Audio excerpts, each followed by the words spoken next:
রাতেও মনে পড়ে না, দিনেও মনে পড়ে না, বছরের পর বছর, দিনের পর দিন কোনো দিন আল্লাহর কথা মনে পড়ে না, রাসূলুল্লাহ সাল্লাল্লাহু আলাইহি সাল্লামের সুন্নাতের অনুসরণ করা মনে করে না। কেমনে পার হইবেন বাপ?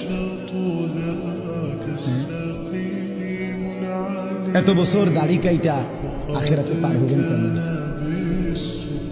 30 বছর সুদ খাইয়া আখিরাতে পার হইবেন কেমনে? কোনদিন ফজরের নামাজ পড়েন না, আখিরাতে পার হইবেন কেমনে? আপনার বিবি কোনোদিনও পর্দা করে না, এই বোন পার হবে কেমনে?